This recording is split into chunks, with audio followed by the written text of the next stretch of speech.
Você já reparou como algumas pessoas parecem atrair problemas financeiros como um imã? Não importa quanto ganhem, sempre falta. Não importa quantas oportunidades apareçam, sempre há um buraco no bolso. E se eu te dissesse que isso não é azar, não é falta de esforço, e definitivamente não é castigo divino? Bem-vindo ao segundo vagão do Quantum Gate. Eu sou o arquiteto quântico, e hoje vamos explorar algo que a maioria das pessoas nem sabe que existe, o vício neurológico da escassez.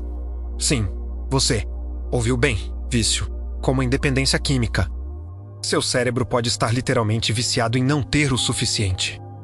E para desvendar esse mistério, convoquei ao vagão Quântico mentes que entendem tanto de psicologia quanto de realidade quântica. Carl Jung está aqui para nos mostrar como a escassez vive no seu inconsciente coletivo. Alan Watts vai nos ensinar sobre o paradoxo de tentar controlar o incontrolável. Jordan vai dissecar a neurologia do medo.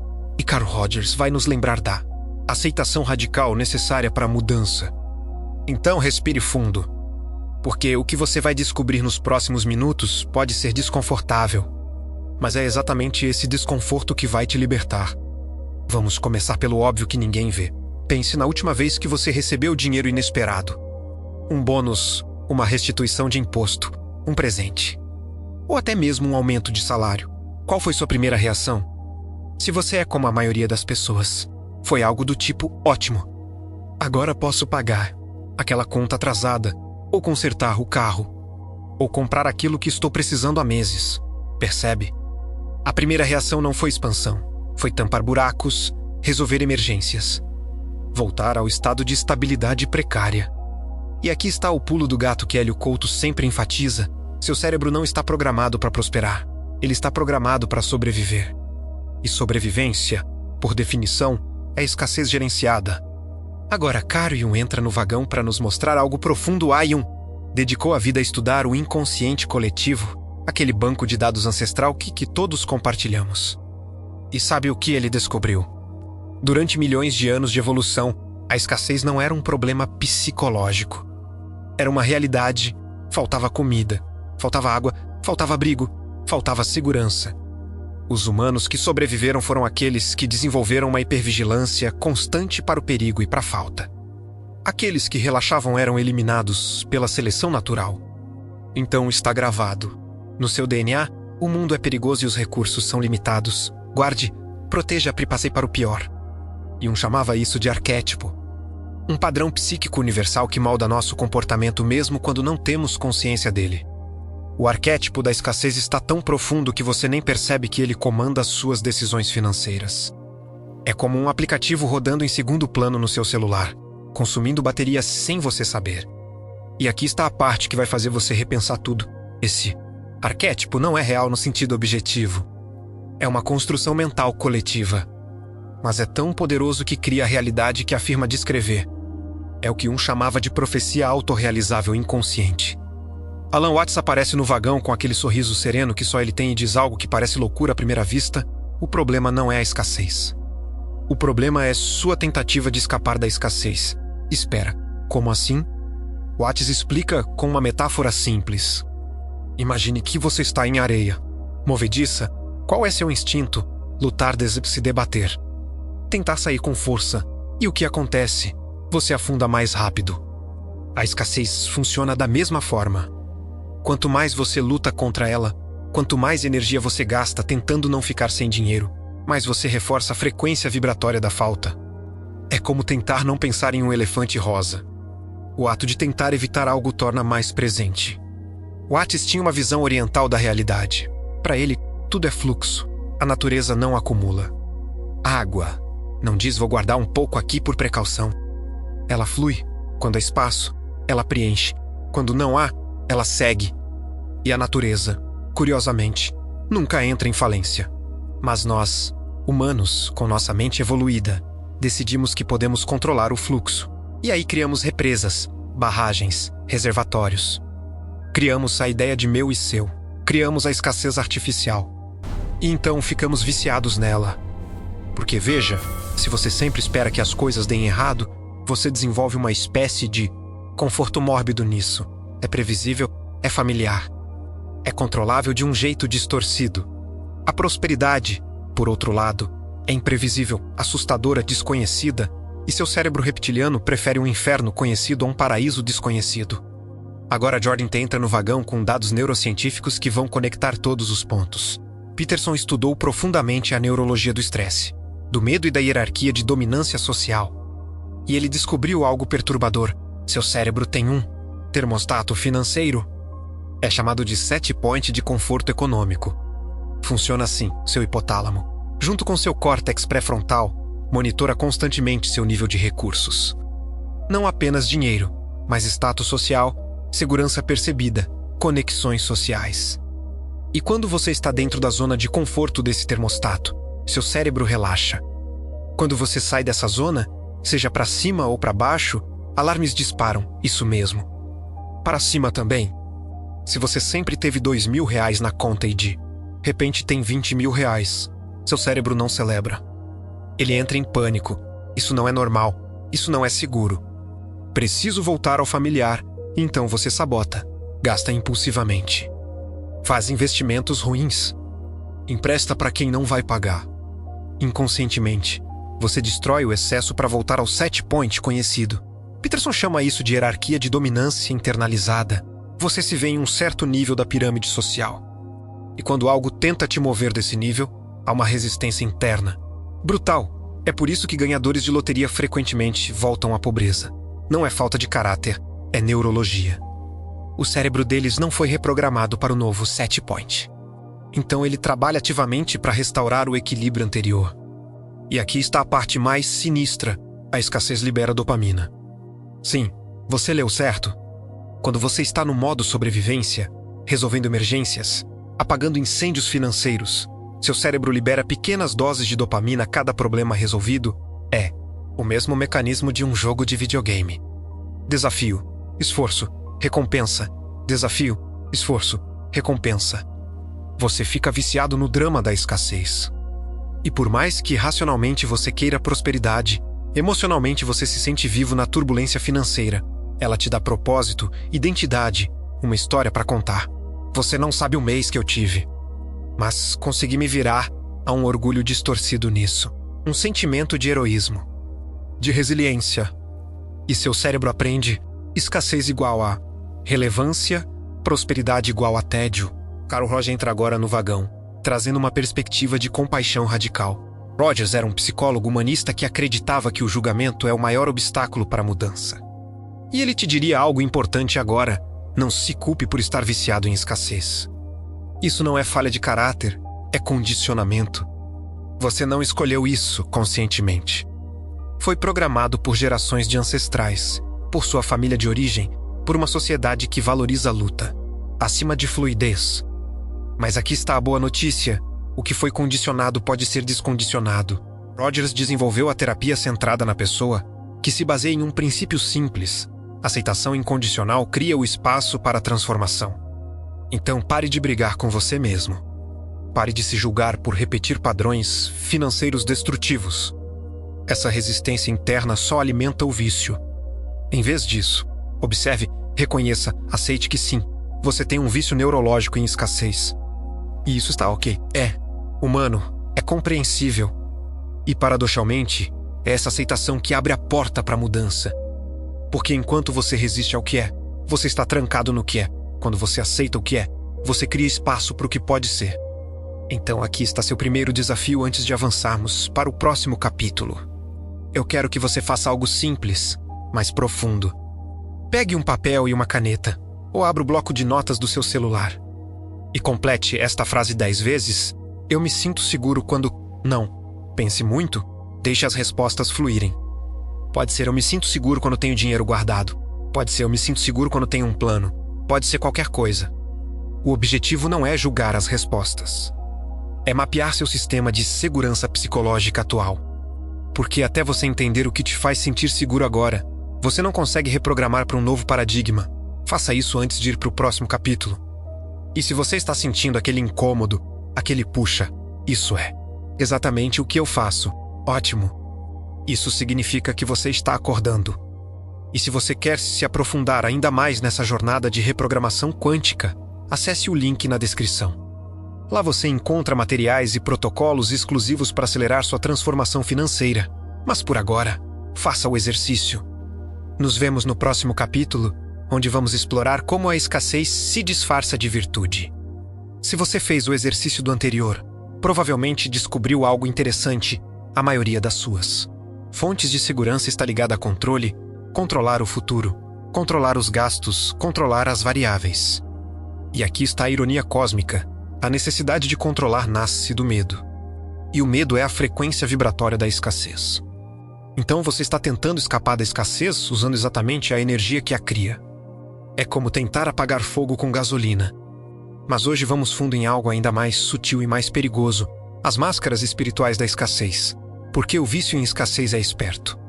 Ele não aparece gritando: eu sou um vício. Ele se disfarça de virtude, de espiritualidade, de humildade. E é por isso que tantas pessoas despertas continuam pobres. Alan Watts volta ao vagão para nos contar uma história real que aconteceu com ele. Nos anos 1960, Watts dava palestras sobre filosofia oriental para plateias americanas.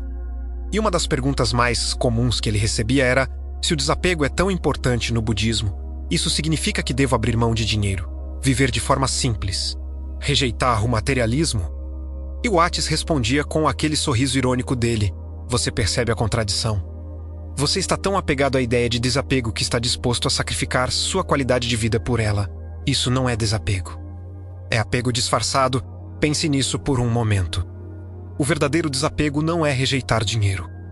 É não ser controlado pelo medo de ter ou não ter dinheiro. Mas nossa cultura ocidental, influenciada por séculos de cristianismo medieval, criou uma narrativa poderosa. Pobreza é santidade, riqueza é pecado, o camelo e a agulha. Os humildes herdarão a terra. E veja, não estou criticando a espiritualidade cristã autêntica. Estou apontando como essas ideias foram distorcidas para criar uma prisão mental. Porque se você acredita, mesmo subconscientemente, que ser pobre te torna mais espiritual, mais humilde, mais próximo de Deus, então você vai sabotar qualquer tentativa real de prosperar. Não por falta de esforço, mas por lealdade inconsciente a um ideal distorcido. Caro Jung retorna ao vagão para expandir esse ponto. Jung estudou profundamente as religiões e mitologias do mundo. E ele percebeu um padrão em quase todas as tradições. Há uma fase de descida ao submundo. O herói precisa perder tudo para encontrar sua verdadeira natureza, Cristo no deserto. Buda renunciando ao palácio, Jó perdendo tudo. E isso é verdadeiro no nível arquetípico. Você precisa passar pela morte do ego para renascer em uma consciência expandida. Mas aqui está o erro fatal que milhões de pessoas cometem. Elas confundem a jornada com o destino. A pobreza voluntária pode ser uma fase de aprendizado, uma iniciação, um teste espiritual temporário. Mas não é para ser um estilo de vida permanente. Cristo não ficou no deserto para sempre. Ele voltou com poder, com propósito, com capacidade de alimentar multidões e transformar realidades. Buda não morreu de fome. Ele encontrou o caminho do meio entre indulgência e mortificação. Jó recuperou tudo em dobro. A jornada do herói sempre inclui o retorno com o elixir. Mas muitas pessoas ficam presas na fase da provação. E então romantizam a luta, sacralizam a escassez. Fazem da pobreza uma identidade espiritual. E um diria, isso não é transcendência. É estagnação disfarçada de virtude. Jordan Peterson entra novamente no vagão, dessa vez com uma perspectiva sociológica afiada. Peterson estudou como ideologias políticas e religiosas moldam comportamentos econômicos. E ele identificou algo que chama de moralização da pobreza. Funciona assim. Em sociedades com alta desigualdade e mobilidade social limitada, as massas desenvolvem narrativas morais que justificam sua posição. Eu sou pobre, mas sou honesto. Eles são ricos, mas são corruptos. Dinheiro não traz felicidade. Rico não entra no céu. Essas narrativas servem a uma função psicológica importante. Protegem o ego do sentimento de fracasso. Em vez de enfrentar a dor de eu poderia estar em uma situação melhor, mas não estou. A pessoa cria uma narrativa onde a pobreza é uma escolha moral superior. E então acontece algo sutil e devastador. A pessoa passa a ter medo da riqueza. Porque se ela prosperar, ela vai perder sua identidade moral. Vai se tornar um deles. Vai trair seus valores. Vai decepcionar sua família, sua comunidade, talvez até Deus. Peterson chama isso de guilt, culpa por prosperidade. E é uma das prisões psicológicas mais fortes que existem. porque não é consciente. A pessoa não pensa: vou sabotar minha riqueza para manter minha identidade moral. Ela simplesmente não consegue progredir sem entender por quê. E no Brasil, isso é ainda mais complexo. Temos uma herança cultural de mais de 300 anos de escravidão, seguida por séculos de concentração de renda extrema. E isso criou um inconsciente coletivo nacional profundamente marcado pela desigualdade. Há um ditado brasileiro que resume isso: o pobre é honesto porque não tem oportunidade de roubar. Percebe a armadilha? Honestidade se torna sinônimo de falta de recursos. E então, inconscientemente, para manter sua honestidade, você precisa manter sua falta de recursos. É uma lógica invertida, mas é real. E está operando em milhões de mentes brasileiras agora mesmo. Carl Rose volta ao vagão com uma intervenção terapêutica poderosa. Rogers diria que o primeiro passo para sair dessa armadilha é nomear a crença sem julgamento. Então vamos fazer isso agora. Vou listar algumas crenças comuns e quero que você observe com honestidade radical. Quais delas ressoam em você? Pessoas ricas são gananciosas? Dinheiro corrompe? É mais fácil camelo passar pelo buraco de uma agulha do que um rico entrar no reino dos céus? Eu não preciso de muito para ser feliz. Quem corre atrás de dinheiro está vazio por dentro. Os humildes é que são abençoados. Dinheiro é a raiz de todos os males. Prefiro ser pobre e ter paz do que rico e estressado. Agora aqui está o teste de fogo. Imagine que você acorda amanhã milionário, do nada, sem esforço, só aconteceu. Como você se sente? Se a primeira emoção não for alegria pura, mas sim desconforto ou medo, culpa, ou pensamentos do tipo mas eu não mereço isso ou o que as pessoas vão pensar, parabéns. Você acabou de identificar seu vício em escassez disfarçado de humildade. E aqui está a verdade que ninguém quer ouvir. Humildade real não é rejeitar a abundância. É reconhecer que você é um canal dela, não o dono. Você pode ser rico e humilde. Você pode ser próspero e espiritual. Você pode ter muito e ser generoso. Na verdade, você só pode ser verdadeiramente generoso quando tem abundância para compartilhar. Não há virtude em dar o que você não tem. Isso não é generosidade, é autossacrifício disfarçado. E Deus, o universo, o campo quântico, seja qual for o nome que você use, não quer que você se sacrifique. Quer que você floresça, porque você florescendo inspira outros a florescerem. Agora vamos ao exercício prático deste capítulo, e ele vai ser desconfortável. Pegue aquele papel de novo. Escreva uma carta, mas não uma carta qualquer. Escreva uma carta de sua versão próspera para sua versão atual. Imagine que você daqui a 5 anos, vivendo em abundância plena, escreve para você de hoje o que essa versão futura diria. Que conselhos daria? Que verdades você precisa ouvir agora? Escreva livremente. Sem censura, deixe sua versão abundante falar. E preste atenção nas resistências que surgirem durante a escrita. Cada resistência é um fio da teia de escassez que precisa ser cortado. Faça isso antes de avançar. É simples, mas poderoso. E agora, vamos mergulhar na neurociência da reprogramação. Como você literalmente reconstrói as sinapses que mantêm o vício em escassez. Nos vemos lá. Provavelmente você sentiu algo estranho ao escrever aquela carta, talvez resistência, talvez emoção, talvez até raiva. Tudo isso é normal, porque você está cutucando um sistema de crenças que está solidificado há décadas. E agora vamos falar de algo que vai mudar completamente o jogo. Você podemos reprogramar seu cérebro para abundância. E isso não é metáfora. É neurociência pura. Jordan Peterson torna ao vagão com uma verdade que poucos entendem. Durante décadas, a ciência acreditava que o cérebro adulto era fixo. Você nascia com um certo número de neurônios, formava suas sinapses na infância e pronto. Estava moldado para sempre. Mas nos anos 1990, descobriram algo revolucionário: neuroplasticidade. Seu cérebro é como um músculo. Ele muda fisicamente com base no que você pratica. Se você pratica pensamentos de escassez, seu cérebro fortalece as redes neurais da escassez. Se você pratica pensamentos de abundância, seu cérebro reconstrói as redes neurais da abundância. Literalmente, Peterson estudou casos de pessoas que sofreram derrames e perderam a capacidade de falar. Com reabilitação intensiva e repetitiva, outras áreas do cérebro assumiram a função da linguagem. Novas conexões se formaram. O cérebro se reorganizou. Isso é possível com funções complexas como a linguagem. É certamente possível com padrões de pensamento sobre dinheiro. Mas aqui está o detalhe crucial que a maioria das pessoas não entende. Mudança neurológica requer 3 coisas. 1. Repetição. Você precisa repetir o novo padrão centenas, milhares de vezes. Uma afirmação ocasional não funciona. Você está competindo contra décadas de condicionamento oposto. 2. Intensidade emocional. O cérebro prioriza memórias e aprendizados carregados de emoção. Se sua prática é mecânica, sem sentimento real, ela não cria mudança profunda. 3. Ação congruente. Você pode pensar abundância o dia todo, mas se suas ações gritam escassez, seu cérebro acredita nas ações, não nos pensamentos. E é aqui que a maioria das pessoas falha. Elas querem mudança, mas não estão dispostas a fazer a repetição tediosa. Não investem a intensidade emocional e continuam agindo a partir do velho paradigma. Caro Jung volta ao vagão para adicionar uma camada profunda. Jung falava sobre o processo de individuação, o caminho para se tornar quem você realmente é, em vez de quem foi condicionado a ser. E ele dizia algo importante: você não elimina o inconsciente, você o integra. Então tentar apagar suas crenças de escassez é uma estratégia perdedora. Elas vão resistir. Vão voltar, porque fazem parte da sua história, da sua psique.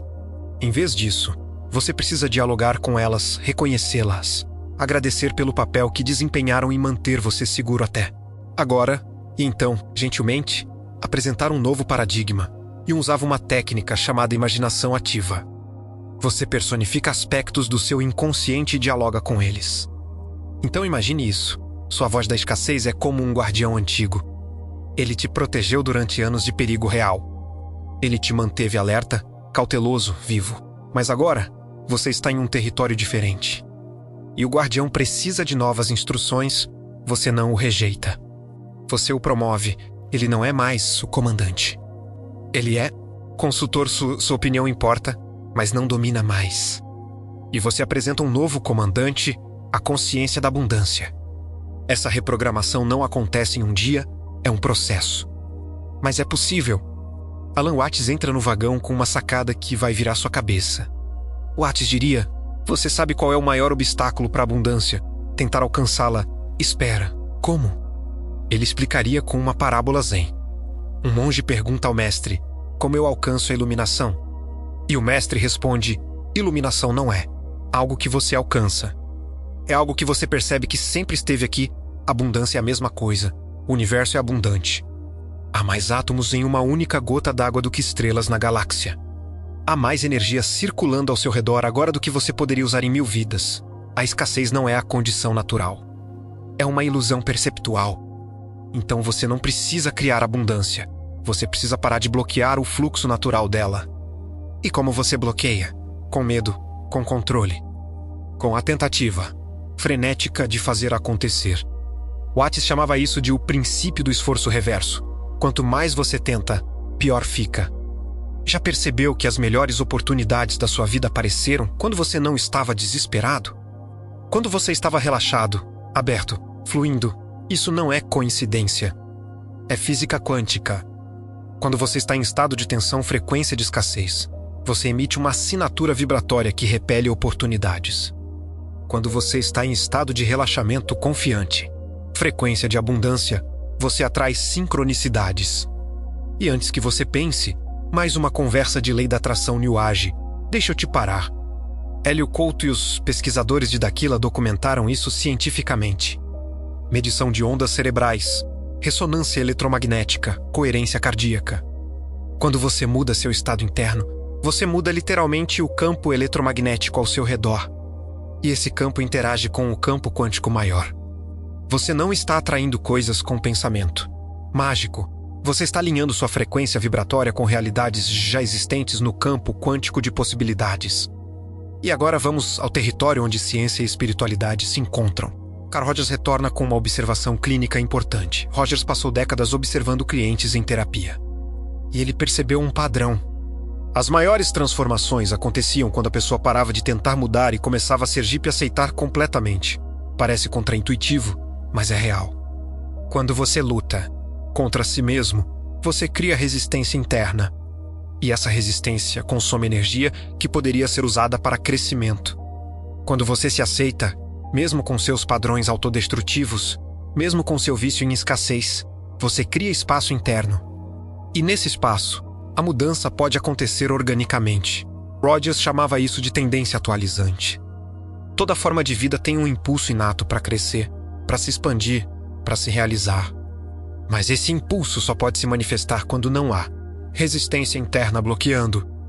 Então aqui está o paradoxo. Você muda quando para de tentar mudar. Você prospera quando para de tentar prosperar. Você simplesmente remove os bloqueios e deixa a vida fluir através de você. E quais são os bloqueios? Medo, controle, crenças limitantes, lealdades inconscientes a paradigmas familiares, identidade apegada à luta. Remova isso e a abundância não precisa ser buscada. Ela simplesmente acontece. Agora, o exercício deste capítulo vai conectar tudo isso. Você vai fazer uma prática de neuroplasticidade ativa. E ela tem 3 partes. Parte 1, ancoragem sensorial. Feche os olhos. Respire fundo 3 vezes. E agora, imagine uma memória real em que você se sentiu abundante. Pode ser pequena. Pode ser um momento em que você tinha exatamente o que precisava. Ou deu um presente sem pensar no custo. Ou recebeu algo inesperado. Reviva essa memória com todos os sentidos. O que você via, ouvia, sentia no corpo. Que emoções estavam presentes. Ancore essa sensação, dá a ela uma cor, um som, uma palavra. Parte 2. Respiração de reprogramação. Inspire por 4 segundos, visualizando luz dourada entrando pelo topo da cabeça. Segure por 4 segundos, deixando essa luz preencher todo o seu corpo.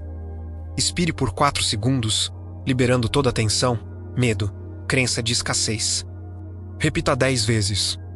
Enquanto faz isso, mentalize: eu sou um canal de abundância infinita. Parte 3. Ação simbólica.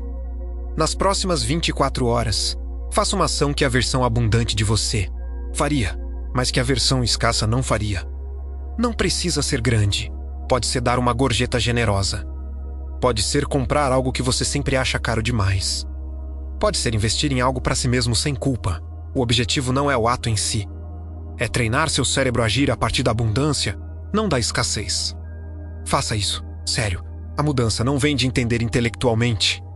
Vem de praticar um novo padrão até ele se tornar automático. E se você quer um mergulho ainda mais profundo nessa reprogramação neurológica, eu preparei um protocolo completo com técnicas avançadas de neuroplasticidade quântica. Está no link na descrição deste vídeo. Mas antes de ir, deixa eu te dar um teaser do próximo capítulo. Vamos explorar algo que ninguém fala: a culpa do sobrevivente financeiro. Por que algumas pessoas sabotam a própria prosperidade para não trair sua família, sua origem, sua comunidade? É profundo, é doloroso. E é exatamente o que está te mantendo preso. Se você está aqui, significa que está disposto a ir fundo. E este capítulo vai tocar em algo que a maioria das pessoas prefere ignorar. A verdade é, você pode saber tudo sobre manifestação, sobre neurociência, sobre física quântica. Mas se você tem uma lealdade inconsciente à pobreza, nada disso vai funcionar. E essa lealdade é mais comum do que você imagina. Carlo Jung retorna ao vagão para abrir este capítulo com um conceito que ele estudou profundamente: lealdade sistêmica. Jung percebeu que as famílias funcionam como sistemas psíquicos a regras não ditas. Há papéis estabelecidos. E há um equilíbrio, mesmo que seja um equilíbrio disfuncional. E quando um membro do sistema tenta mudar, o sistema reage. Porque mudança ameaça o equilíbrio conhecido. Então imagine isso. Você vem de uma família onde todo mundo sempre foi pobre. Seus pais, seus avós, seus tios, todos lutaram. Todos sofreram, todos se viraram como podiam. E agora você está começando a prosperar. O que acontece? Se a sua família for emocionalmente saudável, eles vão celebrar. Mas sejamos honestos, quantas famílias são emocionalmente saudáveis? O mais comum é que surjam comentários sutis. Você está ficando metido? Não esquece de onde você veio. Dinheiro muda as pessoas. Espero que você não vire um desses. E isso cria uma tensão interna brutal. Porque no fundo, você ama sua família. Você não quer decepcioná-los. Você não quer ser visto como o traidor que deixou a tribo para trás. Então você sabota sua própria prosperidade para manter o pertencimento. Jung chamava isso de barganha inconsciente. Você troca sucesso por aceitação tribal. E o pior é que você nem percebe que está fazendo isso. Você só não consegue manter dinheiro. Sempre surge uma emergência. Sempre alguém precisa de ajuda. Sempre há um motivo para voltar ao estado de dificuldade. E assim você mantém a lealdade ao sistema familiar, mesmo que isso te destrua. Jordan entra no vagão com dados que vão te fazer repensar tudo. Peterson estudou hierarquias de dominância social em humanos e animais. E ele descobriu algo fascinante. Nosso cérebro está conectado para não ultrapassar nossa tribo. Em tribos primitivas, se alguém acumulasse recursos demais, era visto como ameaça. E a tribo lidava com isso de duas formas: exílio ou redistribuição forçada. Então existe um mecanismo psicológico profundo que diz: não fique muito acima dos seus. Isso é perigoso e esse mecanismo ainda está ativo em você. Mesmo que, racionalmente, você saiba que hoje não há perigo real, seu cérebro reptiliano não sabe disso. Ele só sabe que, diferente da tribo, risco de morte. Peterson cita estudos com ganhadores de loteria. Uma porcentagem assustadora deles volta à pobreza em poucos anos. E a razão número 1? Pressão social da família e amigos. Pedidos constantes de dinheiro. Expectativas de agora você pode ajudar. Ressentimento silencioso. Isolamento social. E então a pessoa, consciente ou inconscientemente, destrói a riqueza para voltar ao grupo. Porque no final do dia, humanos precisam de conexão mais do que de dinheiro.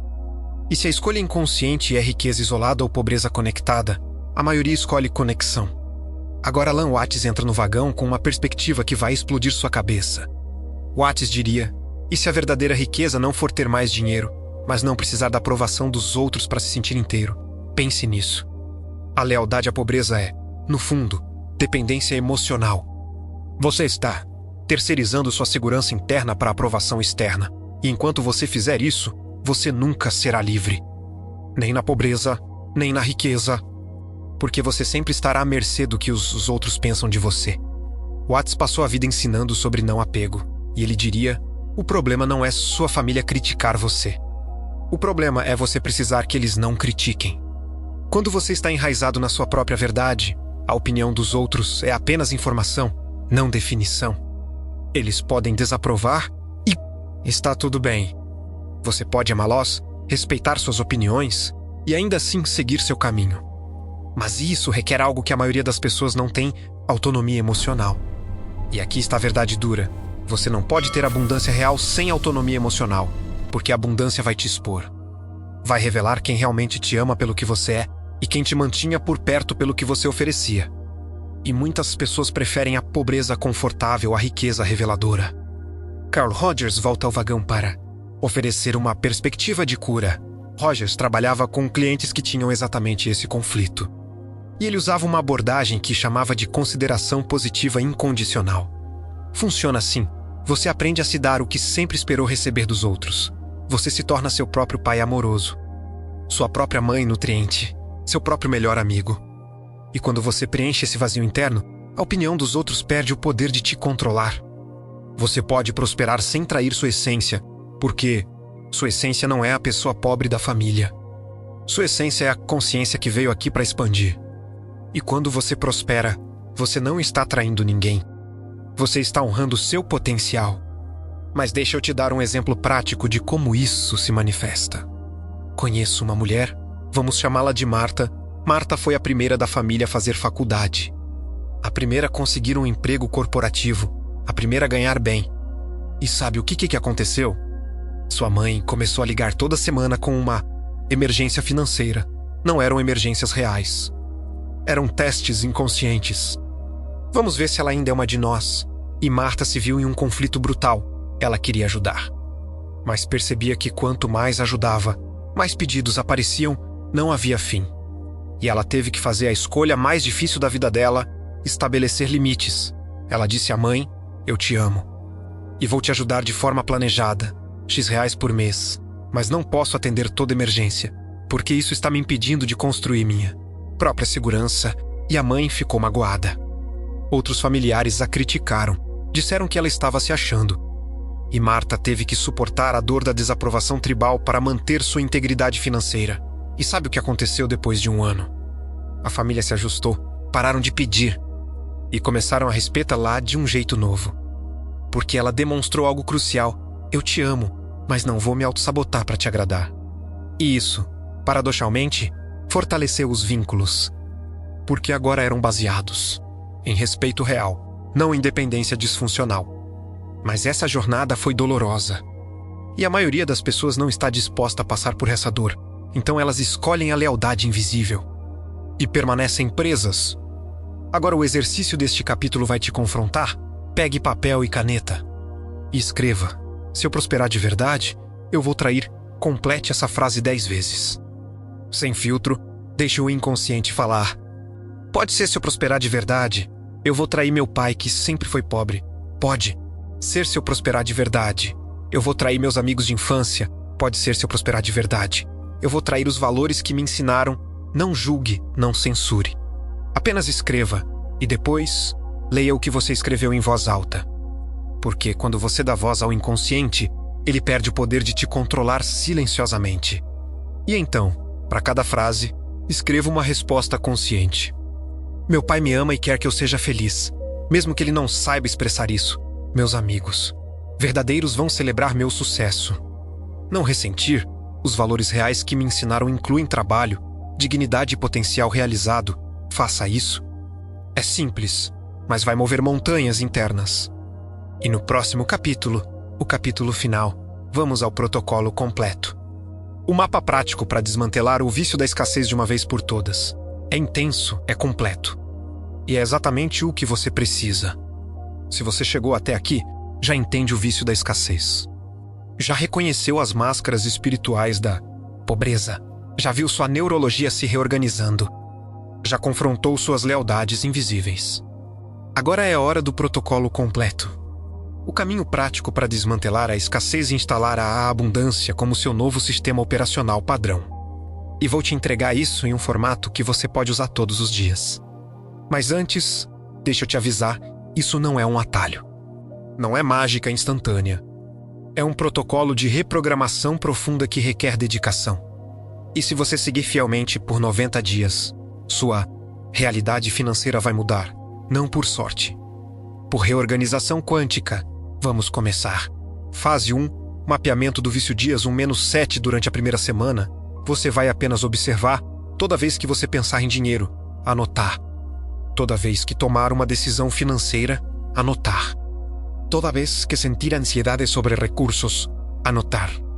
Você vai mapear seu padrão de escassez sem tentar mudá-lo ainda. Por quê? Porque você não pode reprogramar o que você não entende.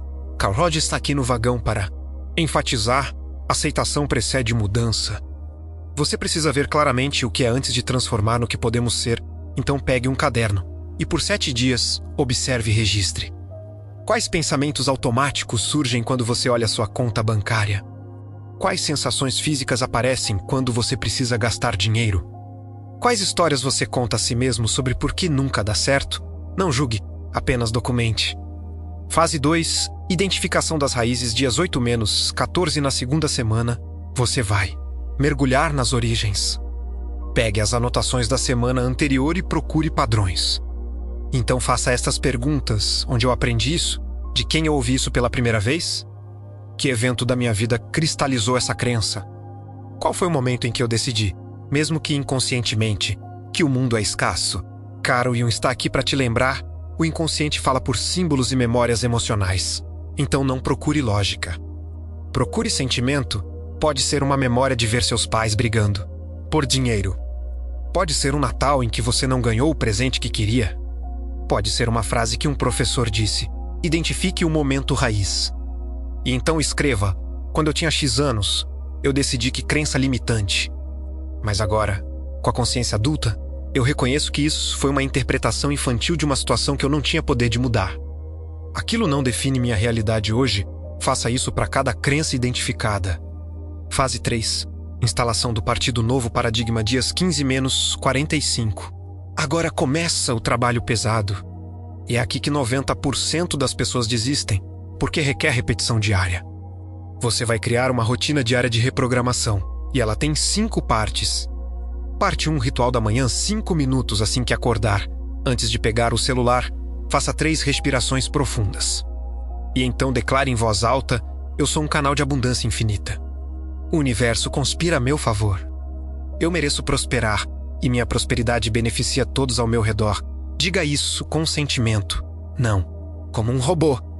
Como se você estivesse lembrando seu sistema nervoso de uma verdade esquecida. Parte 2. Visualização quântica 10 minutos. Sente-se confortavelmente. Feche os olhos. E imagine sua versão próspera. Não apenas o dinheiro, mas o estado de ser dessa versão. Como ela anda, como ela fala, como ela lida com desafios. E aqui está o segredo: não visualize de fora. Visualize de dentro. Você não está assistindo um filme. Você está sendo aquela pessoa. Sinta as sensações no corpo. A leveza, a confiança, a gratidão espontânea. E enquanto sente isso, respire profundamente. Você está instalando essa frequência no seu sistema nervoso. Parte 3. Ação consciente durante o dia. Cada decisão financeira do dia. Pare por 5 segundos. E pergunte: essa decisão vem da escassez ou da abundância? Se vem da escassez, é medo, controle, ansiedade. Escolha conscientemente fazer diferente. Não precisa ser radical, pode ser pequeno. Mas tem que ser congruente com a abundância. Jordan Peterson está aqui para te lembrar: seu cérebro acredita em ações, não em intenções. Então haja abundantemente, mesmo em pequena escala. Parte 4. Gratidão financeira. Tarde às 18 horas todos os dias. Pare e liste 10 coisas relacionadas a dinheiro pelas quais você é grato. Sou grato por ter pago o almoço hoje. Sou grato por ter recebido meu salário. Sou grato por ter dinheiro para comprar o presente do aniversário de fulano. Gratidão é a frequência vibratória mais alta. E quando você pratica gratidão financeira, você treina seu cérebro a ver abundância onde antes só via falta. Parte 5. Revisão noturna. 5 minutos antes de dormir. Revise o dia. Quais momentos você agiu a partir da escassez? Sem julgamento. Apenas observe. Quais momentos você agiu a partir da abundância? Celebre. Então declare: hoje eu dei mais um passo para me alinhar à frequência da abundância. E amanhã eu dou o próximo. Eu confio no processo. Faça isso religiosamente por 30 dias, sem falhar. Porque você está reprogramando décadas de condicionamento. Fase 4. Expansão do 7 point dias 46-75. Agora você vai começar a expandir sua zona de conforto financeira. Alan Watts está aqui para te lembrar: o ego resiste ao novo. Então você precisa expandir gentilmente, não agressivamente. Escolha um número. Um valor que te deixe um pouco desconfortável, mas não aterrorizado. Se você normalmente gasta R$50 em um presente, escolha gastar R$100 no próximo. Se você normalmente guarda R$200 por mês, escolha guardar R$300. O objetivo não é o valor em si. É treinar seu sistema nervoso a se sentir confortável em um novo patamar. E toda vez que você fizer isso, preste atenção nas emoções que surgem. Desconforto, medo, culpa. Respire através disso. Não lute contra, apenas observe e deixe passar. Você está ensinando seu sistema nervoso que mais não é perigoso. E a cada 2 semanas, aumente o 7 point um pouco mais. Fase 5. Ancoragem da nova identidade. Dias 76-90 nos últimos 15 dias. Você vai solidificar a nova identidade. Você não é mais a pessoa que está tentando prosperar. Você é próspero agora. E a prova disso não é a quantidade de dinheiro na sua conta. É o seu estado interno. Você confia. Você flui. Você age a partir da abundância mesmo, quando os números externos ainda não refletem isso totalmente. Se sim, você reprogramou. E agora os resultados externos vão começar a se alinhar. Não porque você forçou, mas porque você se tornou uma frequência vibratória diferente. O universo responde a frequências, não a súplicas. Agora, o exercício matador deste capítulo final. Você vai escrever seu contrato quântico. Pegue uma folha de papel especial. Não o caderno de anotações. Uma folha limpa e bonita. E escreva: eu. Anote seu nome completo. Em plena consciência e livre-arbítrio. Declaro que eu escolho a frequência da abundância como meu estado natural de ser. Eu reconheço que até agora operei a partir da escassez. E eu agradeço a essa frequência por me manter seguro. Mas agora, eu escolho diferente. Eu me comprometo a agir, pensar e sentir a partir da abundância, mesmo quando meu ego resistir. Eu confio que o universo sustenta minha decisão e conspira a meu favor. E eu declaro que minha prosperidade beneficia não apenas a mim, mas a todos que cruzam meu caminho. Assinado em Coloque a data de hoje, assine. E coloque essa folha em um lugar onde você vai ver todos os dias. Este é seu contrato quântico, seu compromisso com a nova realidade. E agora, o mantra final, sempre que você sentir a escassez tentando voltar, sempre que o medo apertar, sempre que a dúvida gritar, repita: eu sou abundância, eu sou fluxo, eu sou prosperidade manifestada. Repita em voz alta, repita mentalmente. Repita até sentir o sistema nervoso relaxar. E lembre-se, o vício da escassez não desaparece da noite para o dia. Mas a cada dia que você pratica este protocolo, ele perde um pouco de força. E você ganha um pouco mais de liberdade. Se você quer um suporte completo nessa jornada, eu estou prestes a criar e disponibilizar aqui um material exclusivo com meditações guiadas, protocolos avançados de reprogramação e uma comunidade de pessoas passando pela mesma transformação. Fique alerta e ative o sininho para receber a notificação. Aproveito para te pedir para curtir, compartilhar, se inscrever em nosso canal e deixar o seu comentário sobre o que gostaria de ver por aqui. Isso é muito importante para que outras pessoas também tenham acesso a essas informações. Vamos melhorar o lugar onde vivemos. Eu estou fazendo minha parte e conto com você. É um investimento em você, na versão de você que já sabe que merece prosperar. O mais importante é comece. Comece hoje, não amanhã. Não na próxima segunda, hoje. Porque cada dia que você adia é mais um dia fortalecendo o vício antigo. E você não chegou até o final deste vídeo por acaso. Você sabe disso, então honre o chamado. E dê o primeiro passo. Eu sou o arquiteto quântico. E você não chegou aqui por acaso.